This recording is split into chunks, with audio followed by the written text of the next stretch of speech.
Dans le Tefila, on dit Vechonenu beitecha, Chochma, Bina, Vadat. Dans la Torah, il y a trois en fait degrés de compréhension. Ce qu'on appelle Chochma, Bina, Vadat. C'est quoi la Chochma? C'est quoi Bina? C'est quoi Da'at? Alors, ce que on comprend, Chochma, c'est la connaissance. J'appelle ça les ordinateurs première génération. Il connaît tout, a toutes les connaissances. Bina, c'est pouvoir déduire l'un de l'autre. C'est je comprends le pourquoi des choses, et à travers ce que je comprends le pourquoi des choses, je peux déduire. Prenons un exemple très simple, Gemara Shabbat. Ouais. Amar Daf Yudbet Amudbet, Amar Abdochan, Kol HaShoel Tzrachav Belashon Arami, En Malaché Hasharet Nizkakin Lo. Tout celui qui fait ses demandes en araméen, les Malaché Hasharet ne vont pas l'aider. She'en Malaché Hasharet Makirin Belashon Arami. Parce que les Malaché Hasharet ne connaissent pas l'araméen. Je demande, est-ce qu'on peut prier en français? Alors, ordinateur première génération, je ne sais pas. Il va rechercher dans tout le chasse. C'est écrit nulle part dans le chasse si on peut en hébreu ou en araméen entre langues. Et c'est quoi la réponse?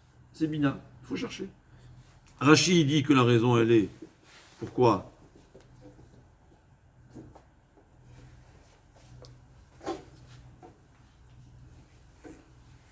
En tout cas, je ne vois pas dans les mots, je ne vais pas vous. Rashi, il y a une marque de Rashi Roche. Là, il dit, parce que pour qu'une fila monte en haut, on a besoin de l'aide des malachim.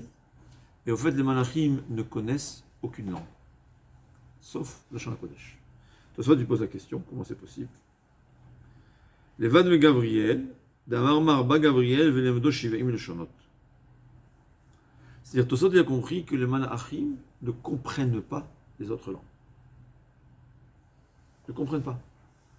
Et donc, il dit de ce faute que c'est difficile à comprendre, parce que les malachim connaissent même la marshava, ce que quelqu'un pense, et ils ne connaissent pas la langue, mais en vérité, les Mekoubalim disent, que j'ai vu dans le Ben Ishraï, que les malachim, en tout cas, le Satan en tout cas, il ne sait pas ce qu'on pense.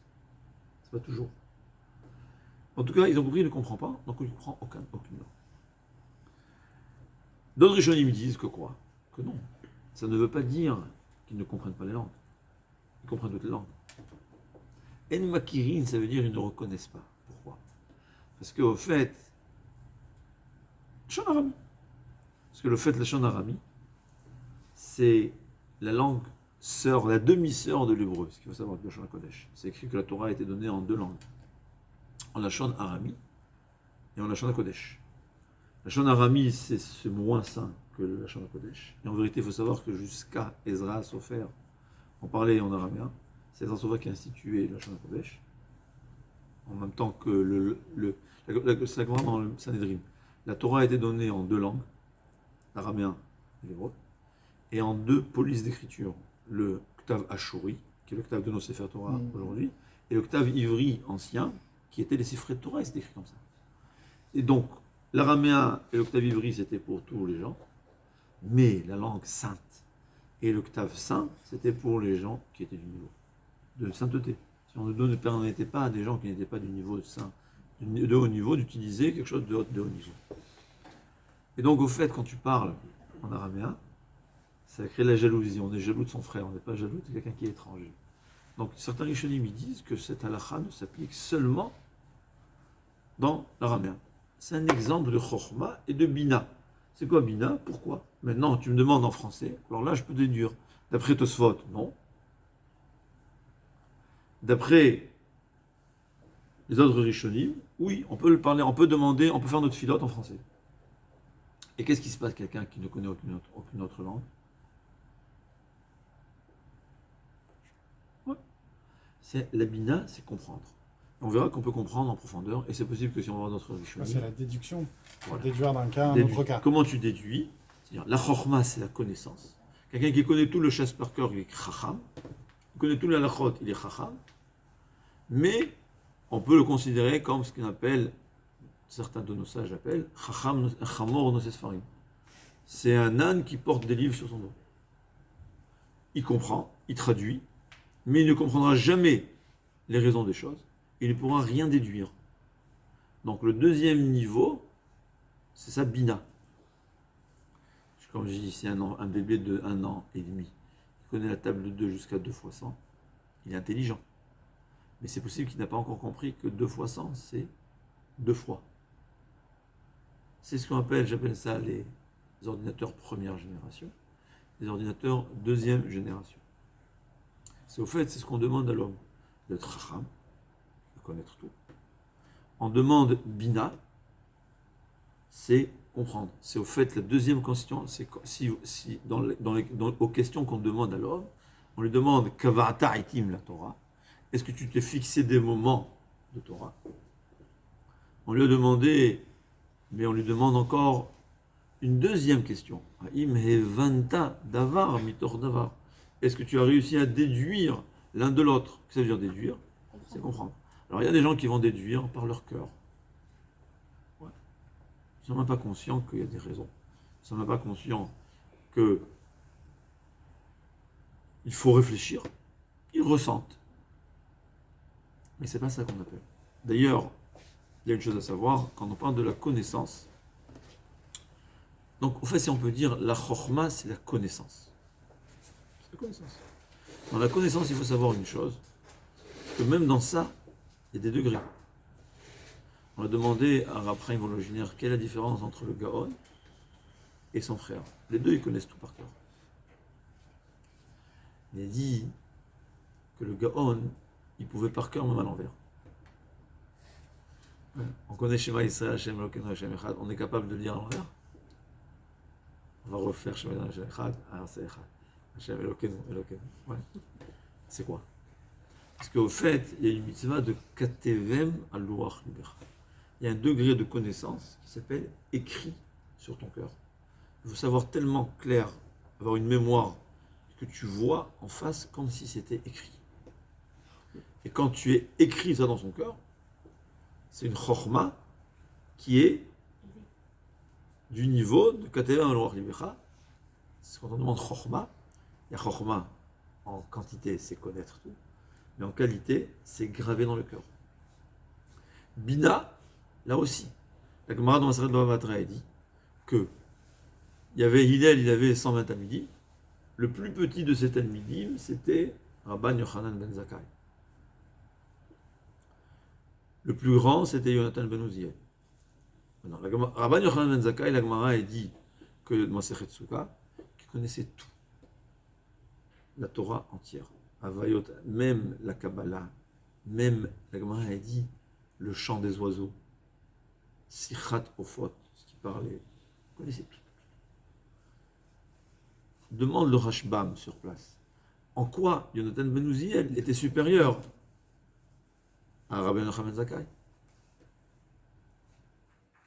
Dit le Rashbam, Mevin davar mitor davar.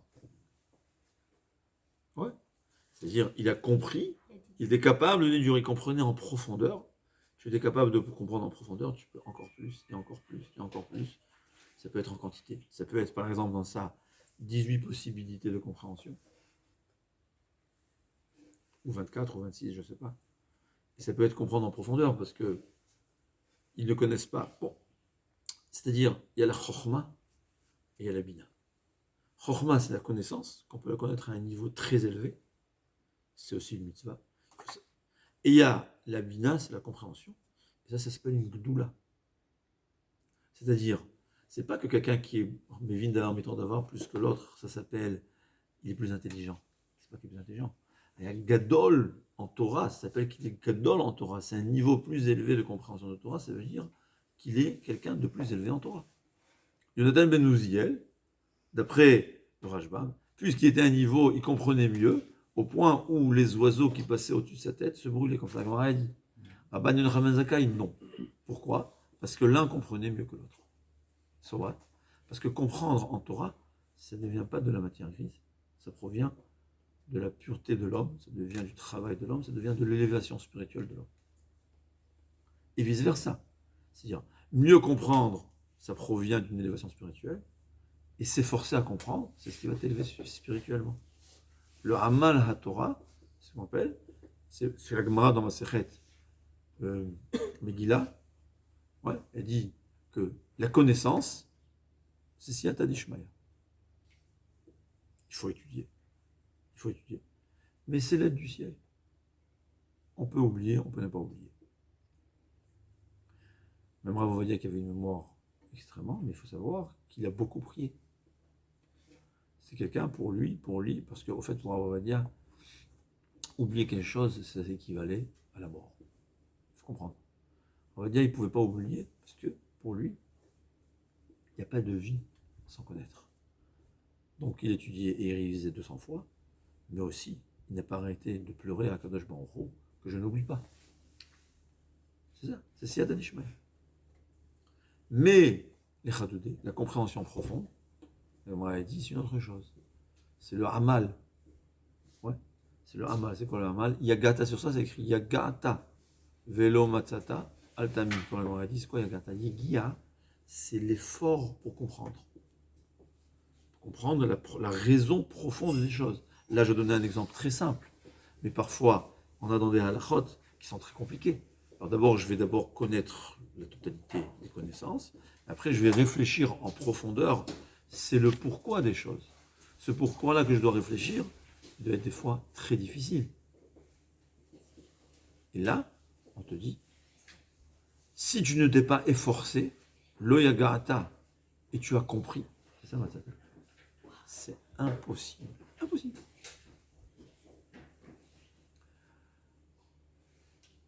Yagata velo matzata, j'ai essayé de comprendre et je n'ai pas compris.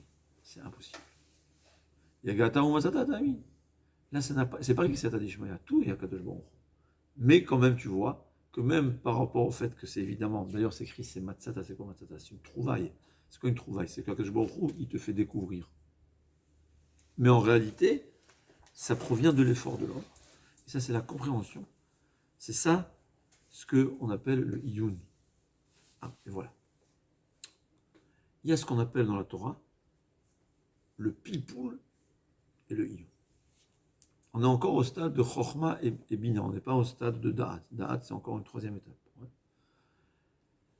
Le pilpoul, la Gemara dans Masechet Nedarim nous dit que Akadosh Baruch Hu a donné le pilpoul à Moshe Rabbeinu en tant que cadeau. Et Moshe Rabbeinu, dans sa bonté, son Aïn Tova, il a donné au peuple juif. Qu'est-ce que ça veut dire? Mais le pilpoul, c'est la base de la Torah. D'ailleurs, c'est une des questions qu'on demande à l'homme. Haïm pilpalta bechorma. Avant Evanta davar mitor davar, on lui a demandé, est-ce que tu as été mépalpel? Alors, il y a le Rogatchover. Alors lui, le Rogatchover, c'était un des géonymes. Je crois qu'il était dans la première guerre aussi. Il y avait dans la même ville, à Dvinsk, il y avait le Meir Simcha, le Samer, qui était le Rav des Litaïm. Et le Rogatchover, qui était, je crois qu'il était un Chassid Chabad. C'était le Rav des Chassidim. Mais c'est quelqu'un qui étudiait jour et nuit la Torah. C'est quelqu'un qui était le rabbin en Russie. Il ne connaissait pas le russe. On dit que c'était un génie tellement grand qu'en 2 heures, il aurait pu apprendre le russe. On lui a demandé une fois pourquoi tu n'as pas appris la langue russe.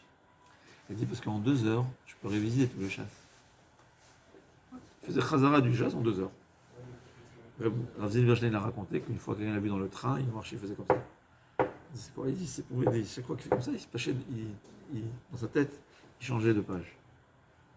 C'est un génie. Alors il a un shoot, il dit là-bas, il y a la svara, il y a le pilpoul. Le pilpoul, c'est quoi? Quand j'ai chokhma, j'ai pas une compréhension profonde des choses. J'ai juste chokhma, j'ai plein de connaissances. Des fois, j'ai des questions. J'appelle ça jongler avec la chokhma. Ouais, je peux faire des calculs. C'est des calculs dans la chokhma. On peut faire des calculs. J'ai une question.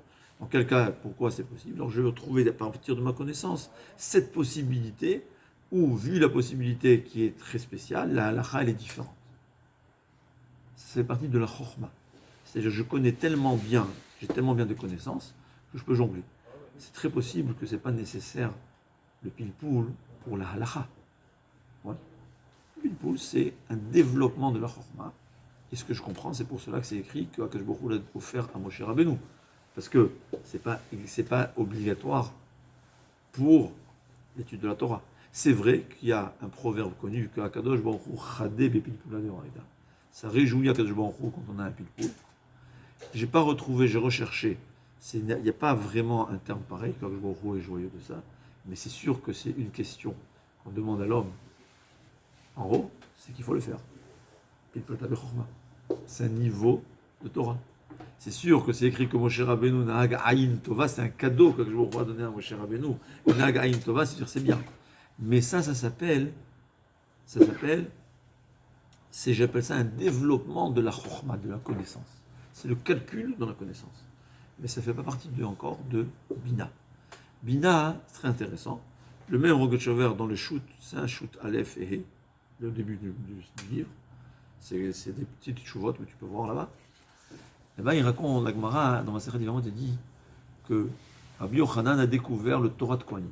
C'est quoi le Torah de Kohanim? C'est une compilation de tous les drashot, interprétation de Sefer Vayikra.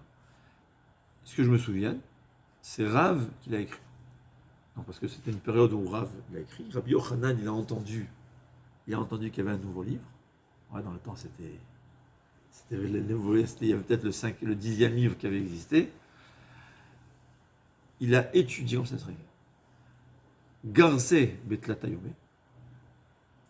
Il a étudié en 3 jours. Vesavré. Et il a compris. Il a compris la logique, la svara. Betlata Yarre. En 3 mois. Alors, Rogatchover, il dit là-bas 2 choses très intéressantes. Premièrement, il dit svara, c'est pas pilpoul. Svara, c'est comprendre les choses. Comprendre en profondeur, comme on a expliqué. Il y a pile palta bechorma. J'ai toutes les connaissances, même si je ne comprends pas les raisons des choses, je peux en faire des pilpoulim et créer des problèmes qui n'existent pas. Ouais, mais c'est créer des tours, comme la Gemara a dit. Ouais, on peut avoir 300, on peut faire. Mais ça ne veut pas dire que j'ai compris le pourquoi. C'est la svara. Si on dit en général, c'est ce que Reb Chaim Brisker a institué. Avant Reb Chaim Brisker, la façon d'étudier, c'était plus le pilpoul. Une fois que Reb Chaim Brisker est arrivé, c'est le iyun. C'est quoi le iyun? C'est la svara. C'est la compréhension profonde du pourquoi des choses. Et en général, tu verras que beaucoup de questions, on peut les répondre de cette façon. C'est-à-dire, dans le temps, quand tu avais une question, par l'intermédiaire du pilpoul, tu trouvais un cas extrêmement rare où il n'y avait pas la question. Alors que, d'après Raphaël Brisker, la façon d'étudier dans les mondes des yeshivot, c'est comprendre le pourquoi, et tu verras qu'il y a une petite nuance qui te fera comprendre qu'au fait, ta question n'est pas une question. Ça s'appelle la svara. Moi, j'appelle ça le iyun. Aujourd'hui, on appelle ça le iyun. Le iyun n'est pas le pilpoul. Le iyun, c'est la compréhension profonde des choses, au point où tu n'as pas de question, comme on disait. Avant Raphaël Brisker, il y avait une question, il y avait une réponse. Après Raphaël Brisker, il y a une question, une fois que tu as la réponse, tu comprends qu'il n'y a pas de question. Parce que tu as compris le pourquoi et tu as vu que la question ne s'applique pas dans un cas spécial. C'était ça le savré. Et une deuxième chose, une chose qui me met 3 jours à l'apprendre, il faut 30 fois plus pour le comprendre. Donc si on peut passer sur une souga 30 heures, c'est pas grave. Ouais, Rabbi Yochanan, il a passé autant. Oui. Si une souga, je mets 1 heure à bien comprendre Gemara Rachid Tosfot, moi ça met plus, bien comprendre, je parle. Mais si quelqu'un, disons, ça lui met 1 heure à bien traduire Gemara Rachid Tosfot, c'est pas grave s'il a besoin d'investir 30 heures pour le comprendre en profondeur. C'est vrai que parfois, on a des limites de possibilités de compréhension, et un homme doit être intelligent et savoir où stopper. Dès qu'il voit que ça n'avance pas, il n'y a aucun intérêt de faire du surplace. C'est possible, c'est bien de faire Chazara, pour mieux retenir. Mais faire du surplace dans la svara, c'est pas ça. Il faut avancer. Mais tant que je peux, c'est faisable. Donc c'est la svara et le pilpoul. C'est 2 choses différentes. D'ailleurs, même dans la svara, il y a ce qu'il avait appelé, on l'a donné une fois un exemple. Je donne une photo. Ouais. Tu vois. Qu'est-ce que tu vois ici? Je peux décrire. Shazvina, Tamivavi. Mais plus je vois, je contemple les détails, plus je m'aperçois qu'il y a des dizaines ou des centaines de détails. Et pour les décrire aussi, ça mettra beaucoup longtemps. Dans la Torah, la Sugya, c'est la même chose. On a une svara, ouais, mais on verra que si on creuse, on verra que cette svara, il y a encore à réfléchir, encore à réfléchir, encore à réfléchir. Ouais. Pourquoi les malachim ont besoin de faire monter la tefila? Pourquoi si je prie et qu'ils ne comprennent pas, ils ne vont pas faire monter la tefila? Hein? Qu'est-ce qu'il y a? C'est pas leur travail. Ils pourraient faire monter un paquet. Ouais, ils savent pas que c'est une tefila. Et si je dis au malachim, je fais ma prière, faites monter maintenant les paroles que je veux dire, ils vont faire monter, ils ne font pas monter à l'aveuglette. Tu réfléchis, tu verras que c'est beaucoup à réfléchir. Ouais. La même chose, les malachim sont jaloux, ils veulent pas. Il y a un langage, parce que c'est au fait, l'araméen, ça concurrence l'hébreu, on va dire. C'est ce que j'ai compris des Rishonim, peut-être que j'ai mal compris. Il faut réfléchir. C'est quoi cette histoire? C'est une concurrence entre deux langues. Et les malachim, quoi, qu'est-ce qu'ils ont à se mêler de ça? Tu verras qu'en réfléchissant, il y a beaucoup à comprendre. Et ça peut durer des jours et des jours. Et tu dois faire des recherches, rechercher à droite, à gauche. C'est quoi cette histoire de tefila? J'ai donné un exemple très petit. C'est deux lignes de Haggadah qui sont simples. C'est tellement compliqué. Quand tu as une souga qui fait des pages, qui est éparpillée sur le chasse, comment tu fais pour comprendre? Et quand on te demande une question, comment tu vas faire? Ça, c'est le Chokhmah, c'est la connaissance totale, claire. La Bina, c'est la compréhension du pourquoi. Ça peut être une marloquet de Rishonim. Et la compréhension, elle peut être profonde et profonde et profonde.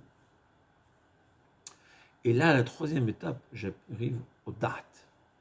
La Gemara, très intéressant, elle dit qu'on ressemble au Malachim parce qu'on a notre Da'at.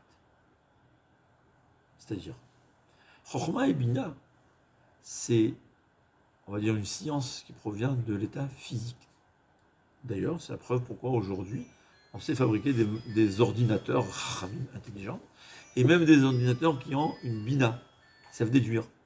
On réussit à apprendre à un ordinateur, comprendre le pourquoi des choses, et déduire un nouveau cas qui n'a pas été enseigné à l'ordinateur. Ouais. Dans le temps, c'est ce que je comprends. Ouais. Dans le temps, c'était connaissance. S'il avait la connaissance, il savait, sinon non. Aujourd'hui, on sait, il apprend à travers sans connaissance, comprendre le logique de cette centaine de connaissances et pouvoir déduire comment se conduire dans un nouveau cas qui ne lui a jamais été enseigné. Ça, c'est Chokhmah et Bina. Mais la date provient du fait qu'on a Rachid appelle ça Ruach HaKodesh. Le Gemara a dit on ressemble au Malachim, ce qu'on est Malachim. C'est le monde métaphysique, le monde spirituel. C'est quelque chose, j'appelle ça une intuition. Jamais un ordinateur aura une intuition. Einstein en physique. D'où il savait ce qu'il savait? Il a prédit des choses qu'on a découvert seulement 120 ans après que c'est vrai. Lui, il savait. Il avait une intelligence tellement profonde de la physique, une compréhension tellement profonde de la physique, qu'il comprenait des choses. Des choses que tu lui demandais pourquoi, il ne savait pas s'expliquer. C'est évident que c'est comme ça. Et on a réussi à le prouver. Mais seulement 100 ans après. Et dernièrement, j'ai vu, on a découvert en astrophysique, je ne sais pas, quelque chose, que Einstein avait prédit. J'avais un élève, un physicien, il me dit, ouais, c'est mis 100 ans à prouver qu'il a raison. Des choses, on a mis 100 ans. L'argument, ça ne peut pas être de dire qu'il était juif, je ne sais pas. Non, mais il avait une DA, il est arrivé à un niveau de compréhension en physique, de ce sujet-là. C'est déjà une prédiction. Il y a des choses, j'ai vu une fois, que le meilleur des ordinateurs ne pourra pas reconnaître l'animal d'un homme, je ne sais pas. Des choses qui viennent, que même un bébé, il a une certaine DA. La politesse, on va passer dans la Torah, la DA. Les midot tovot, la compassion, ou les bonnes midot, la cruauté même. Ou, la cruauté à l'inverse, c'est la pitié. C'est quelque chose qu'un ordinateur n'aura jamais. C'est DA, parce qu'en fait, c'est compréhension. Quand quelqu'un est très intelligent et il comprend qu'il faut avoir de la pitié. Il comprend qu'il faut avoir de la compassion. Il comprend. Mais ce n'est pas une DA que tu peux enseigner à un ordinateur. Ça provient du chilek elokaïmal, du côté qu'on a, qui ressemble au malachim. Que ça, même un enfant, là. Ça, c'est da'at. Et on peut avoir ça dans da'at, dans la Torah. C'est-à-dire, on nous a enseigné, et c'est le meilleur des conseils que je peux donner à qui que ce soit, quand on a des grosses questions, on demande aux Chachamim qui ont da'at Torah. Qu'est-ce que ça veut dire? Il y a des questions qui sont écrites nulle part, je crois. Nulle part. Mais des Gdolim, tu leur demandes, ils savent que c'est ça, d'eux ils savent. Mais c'est écrit nulle part. Alors, Rabbi Zion de Bachaoul, des Gdolé Israël, il a dit, quelqu'un qui connaît tout le chasse par cœur, qui connaît tout le Shulchan Aruch par cœur, mais qui n'a jamais étudié Nashim, Nezikim, Be'iyun, il n'a pas de Da'at Torah. Da'at Torah, ça s'applique quand on a tellement étudié, au point où on est arrivé à comprendre qu'est-ce que la Torah elle pense. Comment? Tu peux comprendre quelque chose qui s'écrit nulle part. Je réfléchis comme la Torah réfléchit. Alors là, un gadol qui est pur, il peut me dire dans une question qui écrit nulle part, qu'est-ce que la Torah dit? Il n'y a pas de preuve, mais il le saura. Ma sœur, elle a renseigné une grande école en Israël. Toutes ces questions demandées à Rabat, un des gadolés Israël à mémoire. Il a dit tout ce qu'il répond, à la fin tu vois qu'il a raison. Mais d'où il sait? Alors il y a qui te diront roi HaKodesh, c'est possible. Et je pense, on n'est pas obligé d'arriver à ça.